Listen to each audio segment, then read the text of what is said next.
नमस्कार दोस्तों। तो आपका फिर से स्वागत है।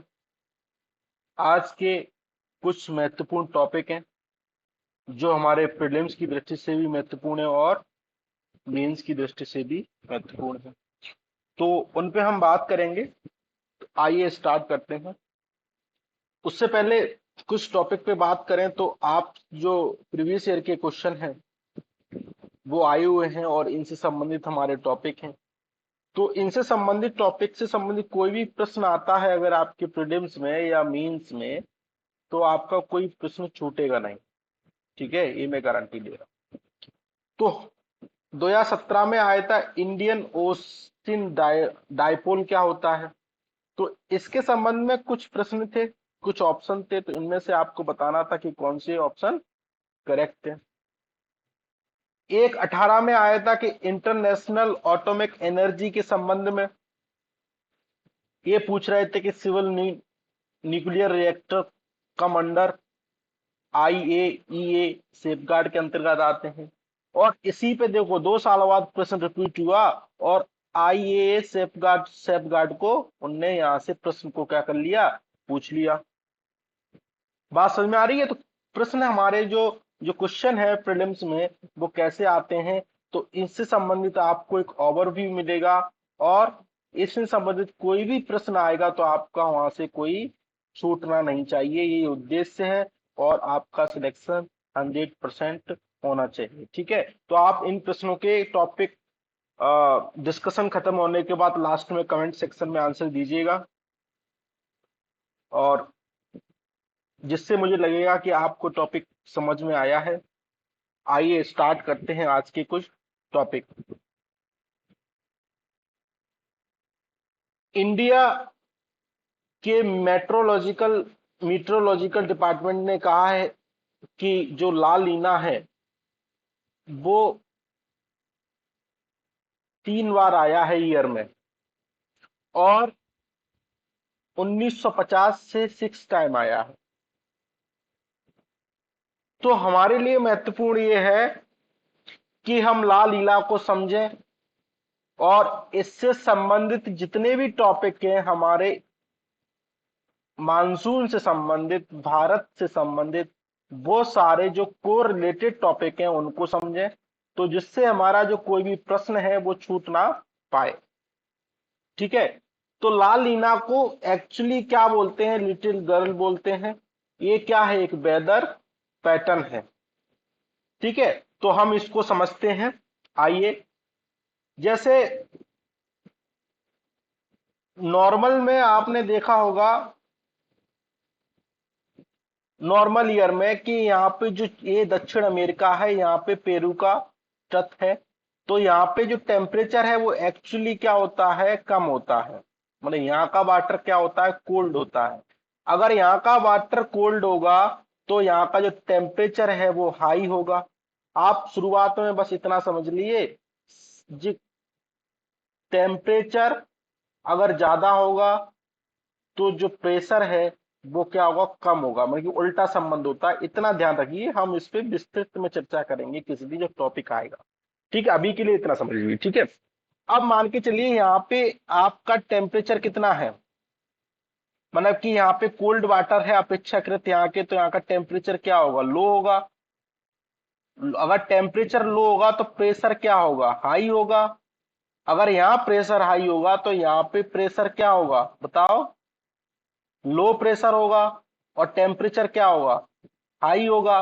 तो जो हवाएं चलती हैं वो कहां से कहां चलती हैं, हाई प्रेशर से लो प्रेशर की ओर। और ऊपर क्या होगा, लो प्रेशर होगा, और इधर ऊपर क्या होगा, हाई प्रेशर होगा। तो जो हवाएं चलेंगी वो इस तरीके से कुछ क्या बनेगी, हमारी साइकिल बनेगी इस तरीके से। बात समझ में आ रही है? क्या बनेगी बेटा, इस तरीके से साइकिल बनेगी। ठीक है, इसको ध्यान रखना। तो इसको बोलते हैं वाल्कर सेल। क्या बोलते हैं, वाल्कर सेल। आप यहाँ पे देख पा रहे होगे, ये साउथ अमेरिका है और ये यहाँ पे हमारा इंडोनेशिया है, और ये भारत का तट, मतलब कि भारत के नीचे का दक्षिण का एरिया है। तो यहाँ से अगर कोल्ड है तो यहाँ पे क्या है, थोड़ा वार्म है, और वार्म है तो विंड कैसे चलेगी, ऐसे चलेगी। ठीक है, अगर वार्म होगी तो यहां से आर्द्रता लेकर चलेगी, ह्यूमिडिटी लेकर चलेगी, और ह्यूमिडिटी लेकर चलेगी तो यहाँ पे क्या करेगी, गुरुत्वाकर्षण के कारण यहाँ पे वर्षा करेगी। मतलब यहाँ पे दक्षिण एशिया और दक्षिण पूर्व एशिया और ऑस्ट्रेलिया में क्या होगी बेटा, वर्षा होगी। वर्षा होगी, होगी कि नहीं होगी यहाँ पे? ये नॉर्मल प्रोसेस है। क्या है? Normal process. ठीक है। इसको ही सामान्यता बोलते हैं ला नीनो। क्या बोलते हैं? ला नीनो। इसको ध्यान रखना। बात समझ में आ गई? तो ला नीनो में क्या होता है, जो दक्षिण अमेरिका, जो पेरू का तट होता है, वहां पे जो टेम्परेचर होता है वो क्या होता है, कम होता है। और इंडोनेशिया, दक्षिण एशिया और जो ऑस्ट्रेलिया का तट होते हैं वहां पे टेम्परेचर क्या होता है, अपेक्षाकृत ज्यादा होता है। तो यहाँ पे क्या बनता है, हाई प्रेशर, और यहाँ पे क्या बनता है, लो प्रेशर। तो हवाएं कहाँ से कहाँ चलती हैं, हाई प्रेशर से लो प्रेशर की ओर। और इस दिशा में चलेंगी तो हमारी क्या होगी, आर्द्रता ह्यूमिडिटी लेकर क्या करेंगी, ये कोरियोलिसिस बल के कारण क्या करेंगी, कोरियोलिसिस बल के कारण क्या करेंगी, मान लो ऐसे चल रही है, तो कोरियोलिसिस बल के कारण क्या करेंगी, ये भारत के तट की ओर मुड़ जाएंगी। कहां से, मेडागास्कर के पास से। तो इसको बोल देते हैं दक्षिण पश्चिम पश्चिमी मानसून। ठीक है। तो इससे क्या होता है, फिर हमारे देश में विभिन्न भागों में बंगाल की खाड़ी की शाखा ये हो जाती है, ये अरब सागर की शाखा हो जाती है, यहाँ से एंटर करती हैं, यहाँ से एंटर करती हैं, और यहाँ से एंटर करती है अरावली के यहाँ से, और ये शाखा यहाँ से एंटर करती है, शाखा यहाँ से एंटर करती है वर्षा की। ठीक है। तो ये महत्वपूर्ण बात आप लोगों ने समझ ली। अगर ये नॉर्मल फेनोमेना होगा तो हमारी कंडीशन क्या होगी, ये होगी, मतलब क्या होगी, वर्षा होगी। बात समझ आ रही है? इतना क्लियर है आप लोगों को? अब मान के चलो, अगर ये वाला फेनोमिना हमारा बार बार आता है, मतलब कि क्या आता है, तीव्रता मन की आवृत्ति व तीव्र फ्रिक्वेंटली आता है, साल में 3 बार आ गया, तो ये वाली प्रक्रिया क्या होगी, तीव्र होगी कि नहीं होगी बेटा बताओ? ये वाली मानसून वाली प्रक्रिया तीव्र होगी। और अगर मानसून वाली प्रक्रिया तीव्र होगी तो हमारी यह वर्षा हैवी रेन हो सकती है, बाढ़ आ सकती है। अभी हाल ही के दिनों में अगर बाढ़ आई है मध्य प्रदेश में, और भी केरल में, और भी जगह पे जो हमारे राजस्थान में, तो ये किसका इफेक्ट है, ला नीनो को, क्योंकि ये फ्रिक्वेंटली आ रहा है। बात समझ में आ गई? ये प्रक्रिया आप लोगों को समझ में आ गई, ये वाली, ये महत्वपूर्ण है। अब मान के चलो ये प्रक्रिया क्या हो जाए, रिवर्स हो जाए ऐसे, मतलब कहने का मतलब है, ये वाला जो वाटर है, मतलब ये वाला वाटर क्या हो गया होगा, वार्म हो गया होगा, गर्म हो गया होगा, ये वाला वाटर क्या हो गया होगा, ठंडा हो गया होगा। तो अब किधर से किधर चलेगी, तो यहाँ पे हाई प्रेशर बनेगा, और यहाँ पे क्या बनेगा, लो प्रेशर बनेगा। तो हवाएं किधर से किधर चलेंगी, इधर चलेंगी। तो इसका मतलब ये है कि यहाँ पे, मतलब कि ये वाली स्थिति नहीं बनेगी अब। कौन सी वाली, भारत में मानसून वाली, मतलब कि भारत में दक्षिण पश्चिमी मानसून क्या हो जाएगा, कमजोर हो जाएगा। तो मतलब सूखे की स्थिति आएगी। तो अब बाढ़ कहाँ आएगी, वर्षा ज्यादा कहाँ होगी, वर्षा यहाँ होगी दक्षिण अमेरिका के में, मतलब पेरू के तट पे होगी। मतलब बाढ़ की स्थिति कहाँ उत्पन्न होगी, यहाँ होगी। बात समझ आ रही है? तो हमारे लिए ज्यादा खतरनाक क्या है, अल नीनो। इसको क्या बोलते हैं बेटा, अल नीनो। दोनों टॉपिक बहुत महत्वपूर्ण है, तो इनको आप लोग अच्छे से समझ लेना, क्योंकि हमारी एग्जाम की दृष्टि से यहाँ से प्रश्न बनते हैं, क्वेश्चन बनते हैं। और बहुत से लोगों को एक टॉपिक समझ में नहीं आते। मैंने बहुत आसान भाषा में समझाया है, हो सकता है आप लोगों को समझ में आ गया होगा। इसके अगर कोई डाउट है तो कमेंट सेक्शन में उस डाउट को आप क्या करो, पिन करो, कमेंट करके बताओ, मैं और इसको डिस्कस करूंगा, एक लेक्चर इस पे स्पेशली बनाऊंगा, ठीक है, जो इसी पे होगा।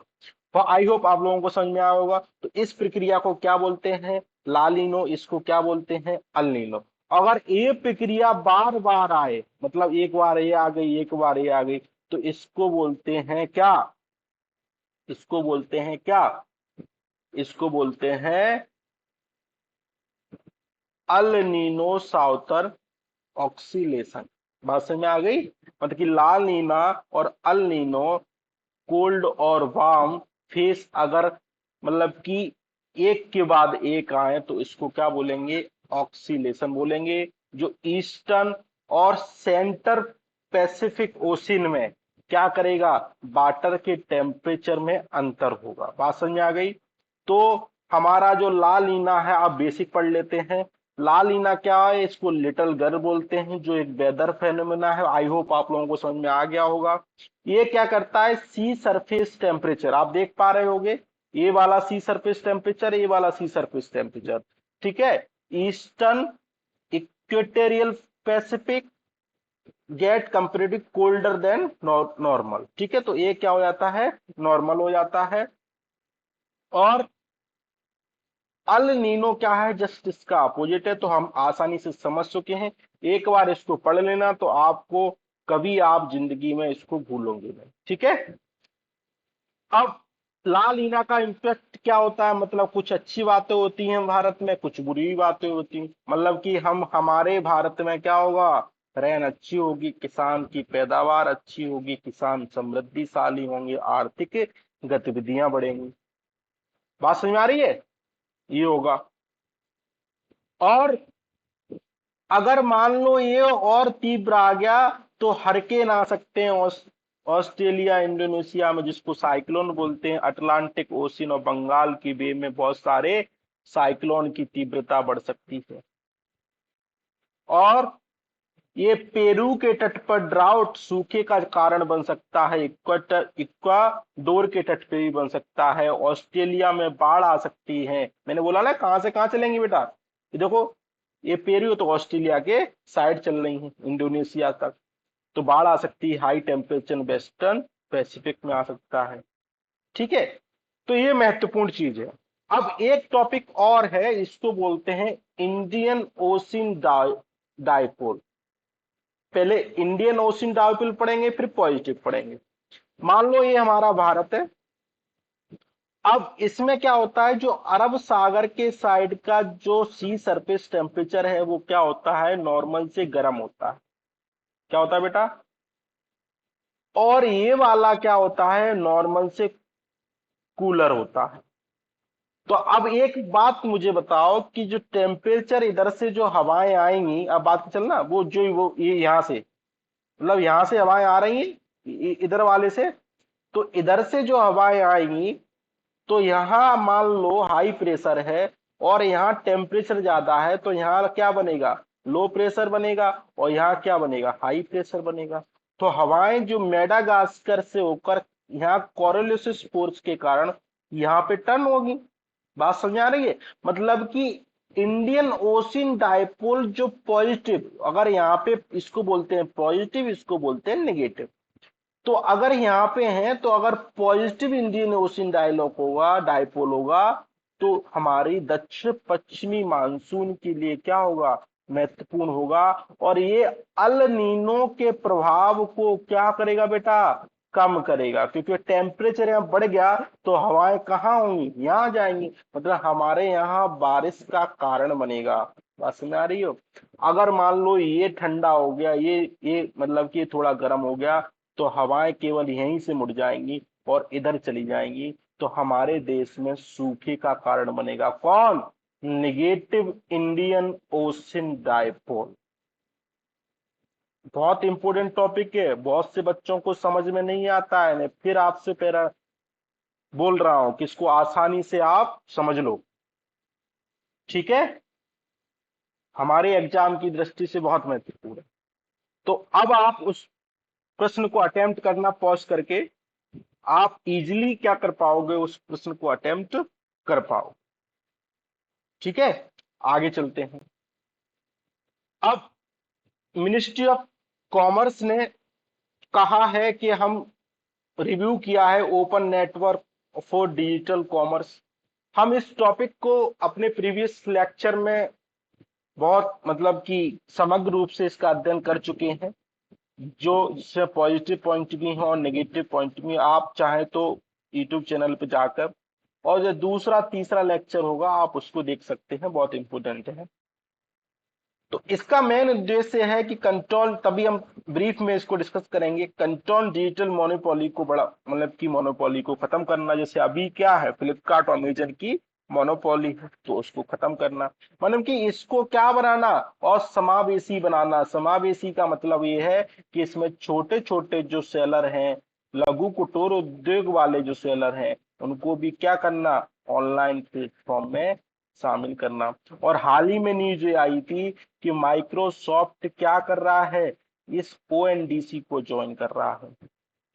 ओएनडीसी का बेसिक कंसेप्ट ये है, मान लो ये ओएनडीसी मतलब क्लाउड बेस्ड सर्विस है। अब यहाँ पे बहुत सारे सेलर आ गए, जिसमें से एक्स आ गया, वाई आ गया, जेड आ गया, और भी आ गए, और यहाँ से इससे जुड़ गए। जैसे माइक्रोसॉफ्ट ने जुड़ गया, अब चाहे तो गूगल भी जुड़ सकता है, चाहे तो फ्लिपकार्ट भी जुड़ सकता है, चाहे तो अमेजन भी जुड़ सकता है, और चाहे तो लघु कुटीर उद्योग वाले व्यापारी भी जुड़ सकते हैं।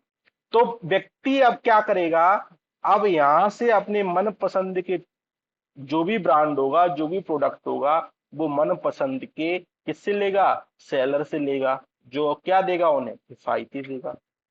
बात समझ में आ रही है? तो इसको आप ध्यान रखना।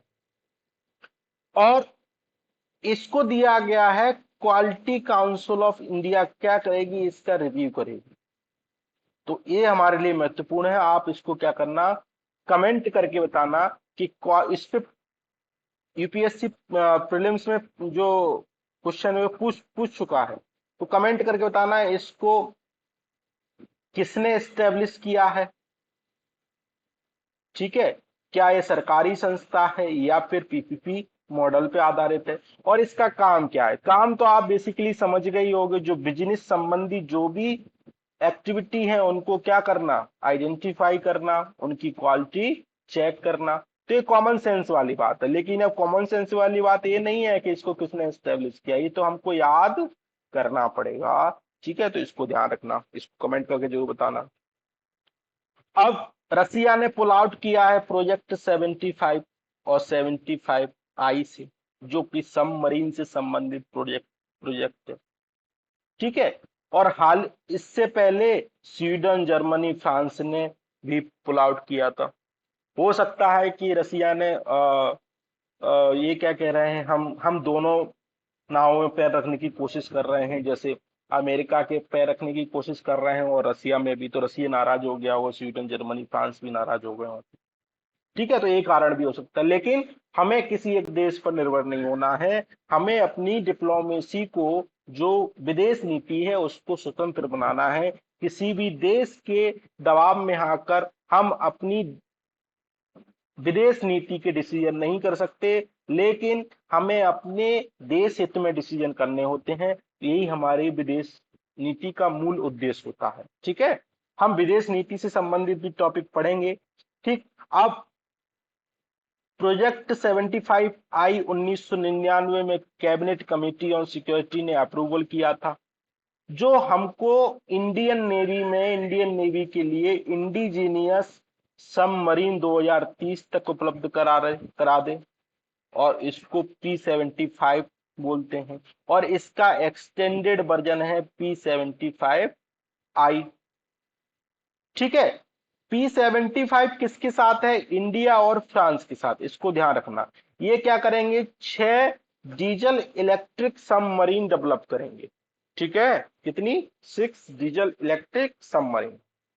अब वो कौन कौन सी हैं, वो ये वाली हैं, आईएनएस कलवरी है, आईएनएस खांदेरी है, करंज है, ठीक है, बेला है, बागीर है, और एक बन रही है हमारी बागरसी। तो अभी अभी ये सभी कमीशनड नहीं, कमीशन का मतलब है काम के लिए चालू, अभी स्टार्ट नहीं हुई है। 75 आई के तहत क्या करेंगे, कन्वेंशनल सबमरीन डेवलप करेंगे, जिसमें एयर इंडिपेंडेंट प्रोपल्सन सिस्टम होगा। इसका क्या मतलब है, इसका मतलब है हमारी पनडुब्बी को ज्यादातर समुद्र में रहना पड़ता है। तो समुद्र रहना पड़ेगा, तो उनको एक्चुअली क्या है, हमारे पास पहले टेक्नोलॉजी अभी भी कुछ सबमरीन में है कि उनको एनर्जी लेने के लिए बार बार ऊपर आना पड़ता है।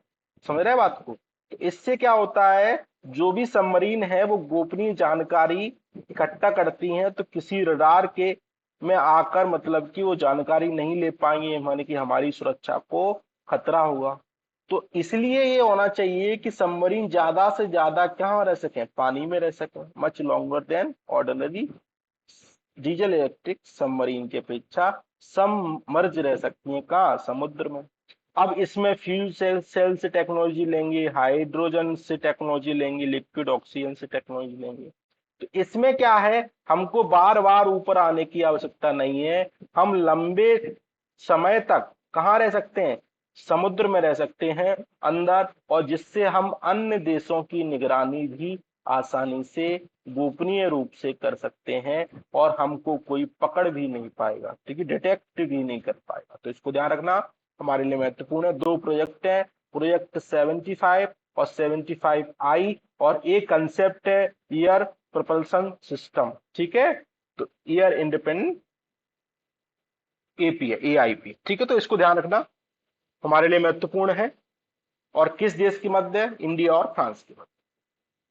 अब ये वाला न्यूक्लियर पावर प्लांट है जो यूरोप में सबसे बड़ा पावर प्लांट है, तो ये कहाँ है, यूक्रेन में, जिसका नाम है जैप्रोजिया। अब जैप्रोजिया जो हमारा प्लांट है वो युद्ध के कारण क्या है, चर्चा में था, क्योंकि रूस ने इस पे क्या लिया था, कैप्चर कर लिया था, ठीक है। तो जो इंटरनेशनल एटॉमिक एनर्जी एजेंसी है वो यूक्रेन में गई और उनने इस प्लांट की कंडीशन का असेसमेंट किया कि ये प्लांट सही से चल रहा है या नहीं चल रहा है, माने कि कोई लीकेज तो नहीं है। अगर लीकेज होगा तो मानवीय सभ्यता के लिए क्या होगा, खतरा होगा। जैसे हिरोशिमा नागासाकी में हुआ था, अमेरिका ने क्या गिराए थे, बम गिराए थे, ठीक है, और वो दोनों सिटी क्या हो गई थी, तबाह हो गई थी, और आज भी वहां इसके अवशेष देखने को मिलते हैं, ठीक है। तो ये हमारा, इसका लोकेशन ध्यान रखना, ये हमारा कीव है, ये हमारा जैप्रोजिया न्यूक्लियर पावर प्लांट है। और यूक्रेन से स्पेशली आप बॉर्डर ध्यान रखना, यूक्रेन का बॉर्डर रसिया से तो लगता ही है, ये क्रीमिया है, ये ब्लैक सी है, ये वाला ब्लैक सी है, ठीक है। तो आप इसको एक्चुअली ध्यान रखना। अब हमारे लिए महत्वपूर्ण है कि इंटरनेशनल एटॉमिक एनर्जी एजेंसी को पढ़ें, क्योंकि यहीं से प्रश्न बनेंगे। आपने देखा 2 प्रश्न प्रीलिम्स में आ चुके हैं 2 साल के अंतर पर। इसको एटम फॉर पीस और डेवलपमेंट भी बोलते हैं इस एजेंसी को, तो आपसे पूछे तो आप बता देना। ये international centre for cooperation nuclear सहायता के लिए महत्वपूर्ण केंद्र है। इसको 1957 में डेवलप किया था कि ताकि न्यूक्लियर टेक्नोलॉजी का क्या हो सके, पीसफुली यूज हो सके, सैनिक गतिविधियों में यूज ना हो। इसका हेडक्वार्टर कहाँ है, वियना में है, जो कहाँ है, ऑस्ट्रेलिया में है। इसके ऑब्जेक्टिव क्या है कि हम क्या करेंगे, मेंबर कंट्री के साथ मिलकर, मल्टीपल पार्टनरशिप के साथ वैश्विक रूप से मिलकर सेफ माने कि सुरक्षा, और भी सुरक्षित होना चाहिए, और पीसफुली न्यूक्लियर टेक्नोलॉजी का उपयोग को बढ़ावा देंगे। और जितने भी मेंबर देश होते हैं उनको क्या करते हैं, न्यूक्लियर जो भी रिएक्टर होते हैं, जो भी मतलब कि प्लांट होने, उन्हें सेफ गार्ड से संबंधित प्रोटोकॉल का निर्माण किया जाता है IAEA के द्वारा, ठीक है, और पीसफुल यूज किया जाता है न्यूक्लियर एनर्जी का। और ये अपनी एनुअली रिपोर्ट देते हैं यूनाइटेड नेशनल जनरल असेंबली को, ठीक है। तो इसको आप ध्यान रखना। और इसको 2005 में नोबेल पीस प्राइज भी मिल चुका है, तो इसको आप ध्यान रखना स्पेशली, ठीक है। इनके रूल केवल मेंबर कंट्री पर ही अप्लाई होते हैं, ये इंपोर्टेंट पॉइंट है, इसको ध्यान रखना, ठीक है। जैसा हमने शुरुआत में प्रश्न में पूछा गया है, जो क्वेश्चन है उसमें पूछा गया है, तो इस पॉइंट के द्वारा आपका वो MCQ क्या हो जाएगा, सॉल्व हो जाएगा। और इसने कुछ प्रोग्राम भी चलाए हैं कि program of action for cancer therapy. अब इसको गलत मत कर देना, WHO आएगा तो आप लगा दोगे, लेकिन नहीं, किसने चलाया है, IAEA ने चलाया है। क्योंकि न्यूक्लियर के द्वारा क्या हो सकता है, अगर लीकेज हो गया रेडिएशन का तो लोगों को कैंसर हो जाएगा। ह्यूमन हेल्थ प्रोग्राम चलाएंगे, वाटर एबिलिटी एनहेंस प्रोजेक्ट चलाएंगे, और international project on innovation nuclear reactor fuel cycle 2000 इन्हीं के हैं। तो ये 4 प्रोग्राम स्पेशली रखना, स्पेशली ये 2 जरूर रखना याद, 4 अगर आप नहीं रख पाओ, ठीक है। ये आप ध्यान रखना। अब हाल ही में क्या हुआ, इंटर मिनिस्ट्रियल ने एमओयू मतलब कि मेमोरेंडम ऑफ अंडरस्टैंडिंग साइन किया है, किसके साथ, ओएच के साथ, नहीं नहीं ओएचओ से नहीं, ये पीसीआईएम एच के साथ और आईपीसी के साथ। इसका मतलब है कि pharmacopoeia commission for Indian medicine and homeopathy और इंडियन फार्माकोपिया कमीशन, ये क्या करेंगे, जो हर्बल से संबंधित मेडिसिन है उसके स्टैंडर्ड को बढ़ावा देंगे और सेफली लोग यूज कर सकें उसको बढ़ावा देंगे। ठीक है, तो हमारे लिए महत्वपूर्ण है ये दो ऑर्गेनाइजेशन, ये महत्वपूर्ण है, आ सकता है आप पढ़ना। ये क्या, ये वाला जो पीसीआईएमएच ऑर्गेनाइजेशन है, ये मिनिस्ट्री ऑफ आयुष के अंतर्गत काम करता है। इसका मेन रोल क्या है कि फार्माकोपिया एंड जो फॉर्मुलरीज इनको बढ़ावा देंगे, मतलब कि आयुष से संबंधित जो हमारी मेडिसिन है उनको क्या करेंगे, विकास करेंगे। ये सेंट्रल ड्रग टेस्टिंग और मतलब कि एप्लिट लेबोरेटरी के रूप में काम करता है कि मेडिसिन और होम्योपैथी को क्या मिले, आप टेस्टिंग ये करेगा और कोई भी अपील है तो इसको ये निपटाएगा। ठीक है, लेबोरेटरी से संबंधित। आईपीसी एक ऑटोनॉमस बॉडी है, ministry of health and family welfare, तो इसको ध्यान रखना। पीसीआईएमएच किसके अंतर्गत है, मिनिस्ट्री ऑफ आयुष, और आईपीसी किसके अंतर्गत है, ministry of health and family welfare. ये क्या करते हैं, जो ड्रग से संबंधित जो अपडेटेड स्टैंडर्ड है उनको कॉमनली लागू करने की कोशिश करते हैं, मेडिसिन की क्वालिटी को बनाने के लिए महत्वपूर्ण योगदान देते हैं। अगर कोई बौद्धिक अधिकार मन की इंटेलेक्चुअल प्रॉपर्टी संबंधित लीगल स्टेटस है तो उसको कमोडिटी एक्ट 1940 के तहत और रूल 1945 के तहत क्या करते हैं, देखते हैं। ठीक है, आप नेशनल आयुष मिशन का उद्देश्य क्या है आप कमेंट करके बताना इसको। ठीक है, चलो स्टार्ट करते हैं। आरबीआई ने क्या किया है, ईज नेक्स्ट नया नॉर्म है जो लॉन्च किया है। ईज का मतलब है कि इनहेंस एक्सेस सर्विस एक्सीलेंस, मतलब जो पब्लिक सेक्टर की बैंक हैं उनमें क्या हो, स्मार्ट बैंकिंग को बढ़ावा मिले, कस्टमर को परेशान ना करें। ठीक है, जैसे आरबीआई में जाओगे तो कस्टमर कितना परेशान होता है, यहाँ चले जाओ वहां चले जाओ इस काउंटर पे चले जाओ।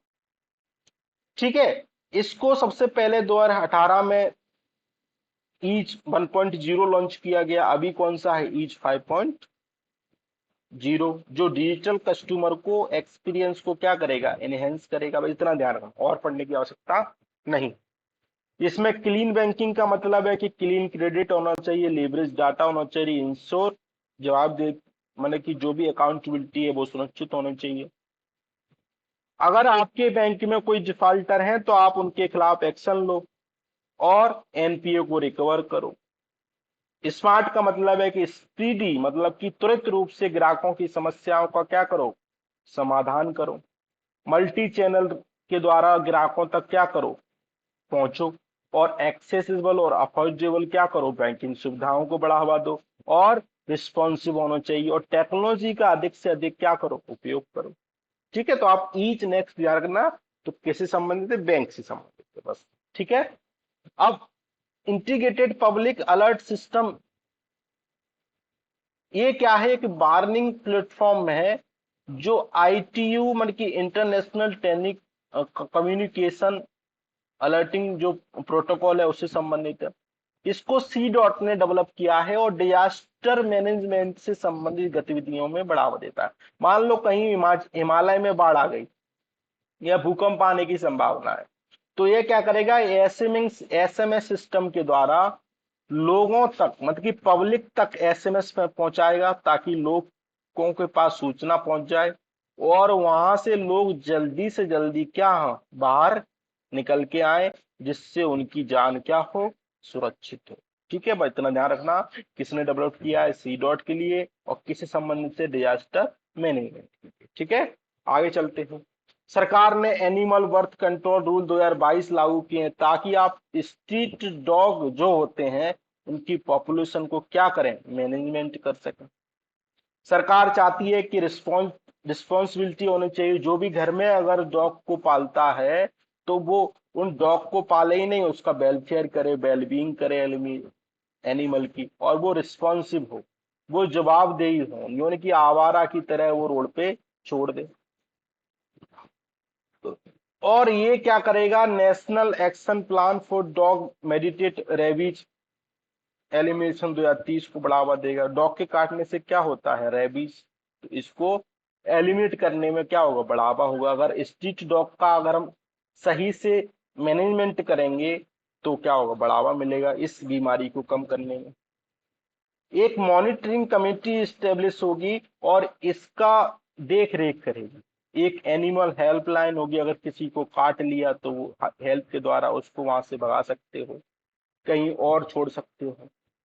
अगर किसी एनिमल को समस्या है, कोई अगर ज्यादती कर रहा है तो उसकी भी शिकायत आप कर सकते हो। ठीक है, तो इसको ध्यान रखना।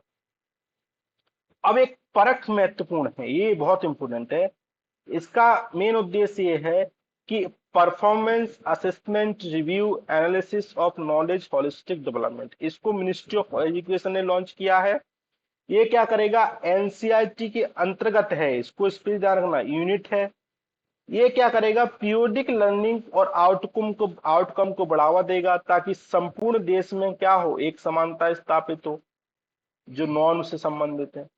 और आप रटने वाली शिक्षा को खत्म करेंगे, हम इसको जो रटते हैं, हम मल्टी थिंकिंग या क्रिटिकल थिंकिंग को बढ़ावा देंगे। और जो नेशनल एजुकेशन पॉलिसी 2020 ने बोला है उसके अनुसार ये क्या करेगा, काम करेगा। तो एक एजेंसी है किसके अंतर्गत, एनसीईआरटी के अंतर्गत, जो रटने वाली शिक्षा को खत्म करेगा। ठीक है, क्रिटिकल मतलब कि एनालाइज थिंकिंग को क्या करेंगे, ये लोग बढ़ावा करेंगे, तो इसको ध्यान रखना। अब स्पेशल मैरिज एक्ट चर्चा में आया, सुप्रीम कोर्ट ने इस रिट पिटीशन को डिसमिस कर दिया कि लोग लेके गए कि कपल को अगर शादी करनी है, मतलब कि शादी करनी है, तो उसको 30 दिन पहले एक नोटिस देना पड़ेगा। कपल इसलिए लेने गए क्योंकि ये प्राइवेसी के अधिकार आर्टिकल 21 और समानता का अधिकार का क्या है, उल्लंघन है। ठीक है, तो इसलिए लेके गए। अब इसमें विवादास्पद जो प्रावधान वो है कि सेक्शन 5 बोलता है कि अगर आपको किसी पर्सन के साथ मैरी करनी है, मतलब कोई व्यक्ति है, तो आपको एक नोटिस देना पड़ेगा उस मैरिज के बिहाफ पे। मतलब कि वो अगर जो मैरिज आप जिस व्यक्ति के साथ करना चाह रहे हैं उसको एक नोटिस देना पड़ेगा, मतलब कि आप मैरिज करने जा रहे हैं। ठीक, और मैरिज ऑफिसर को आपको बताना पड़ेगा कि आप इस जगह पे करोगे। ठीक, तो ये सारी बातें हैं और सेक्शन 7 में भी ऐसी कुछ बात की गई है। तो हमारे लिए महत्वपूर्ण ये नहीं है, ये तो केवल न्यूज थी, हमने देख ली। ठीक, अब क्या कर सकते हैं, स्पेशल मैरिज एक्ट 1954 है, उसके प्रावधान है वो महत्वपूर्ण है। ये वैध वैध बनाता है जो भी हम अंतर जातीय अंतर धार्मिक जो भी विवाह करते हैं, या इंटरकास्ट जो भी विवाह करते हैं, इंटर रिलीजियस विवाह करते हैं या इंटरकास्ट, वो हमारे भारत देश में इसको क्या बनाता है, वैध बनाता है, मतलब कानूनी है, आप कर सकते हैं। ठीक, और एक सिविल कॉन्ट्रैक्ट के रूप में इसको मान्यता देता है।